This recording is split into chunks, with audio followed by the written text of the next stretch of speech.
Hey, it's Alex with alextucker.ca, and today I'm going to talk about how to create content consistently.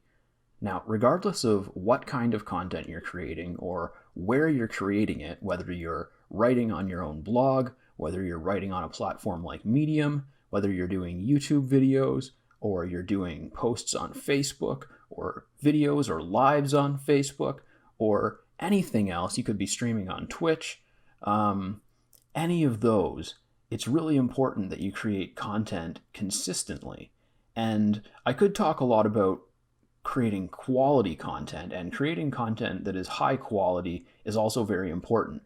But you can't put a lot of pressure on yourself if you're just getting started as a creator to create super high quality content every time. It's much more important that you build momentum and develop the skills by practicing creating your content consistently. And I had to think about this a little bit recently because I wanted to start creating more content on YouTube. And I'm a very proficient and confident writer. I've created a lot of content on my own blog, on clients' blogs, and on Medium. And I know how to do that every day. I write every day without even thinking about it, just because I've been a professional writer for so long.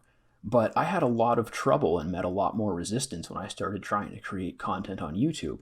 So I started thinking to myself, what lessons can I take from my professional writing that are transferable to creating more content more consistently on YouTube?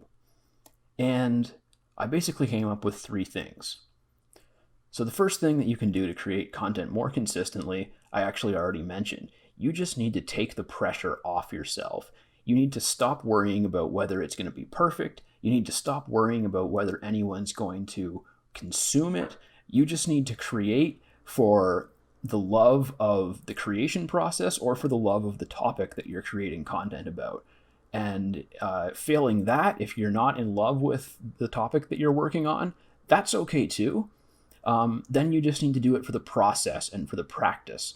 And basically, the journey needs to be its own reward. Because if you're only creating content with the idea of some lofty reward, like if you're only creating content thinking this is going to get me clients, or this is going to make me money, this is going to make me sales, you're going to be waiting a while potentially, and it's never going to be enough.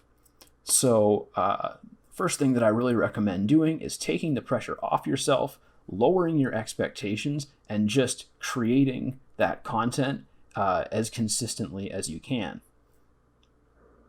Now, the second thing that you can do that's going to help you create content more consistently is track your progress. Now, most tools that you create content on are going to make this really easy. So like if you're creating videos on YouTube, for example, you can go into your YouTube channel and you can see all of the videos that you uploaded recently, when they were uploaded, and how many views they're getting, and everything like that. And same thing with blogging or Medium. You can go into your analytics, your Google Analytics, or your platform analytics, and you can pay attention to that. So I'm not recommending that you obsess over these statistics.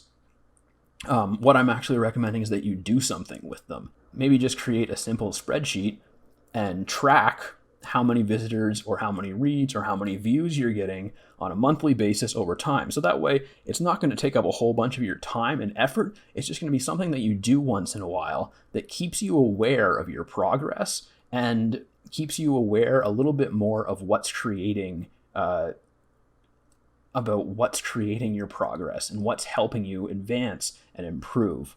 So that's element number 2, is you want to track your progress. And the third is accountability.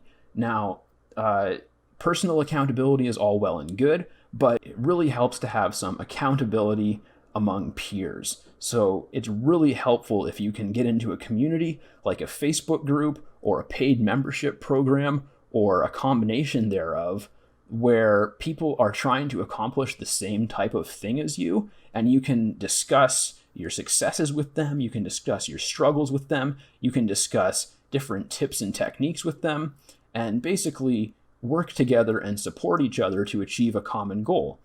And this is going to be really important, especially in the longer term. It's one thing to do like, a 21-day challenge or a 50-day challenge or even a 90-day challenge and create content every day for, say, 90 or 100 days even.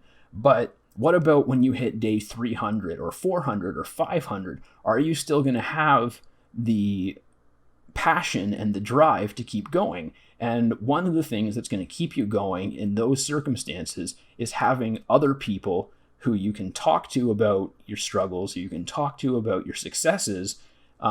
It's going to make the highs higher and the lows less frequent. So creating accountability with other people is the third strategy that you can use to create content more consistently over time. So just to review quickly, we had number one was do it for the process, either for enjoyment of the process or for the practice that you get out of it.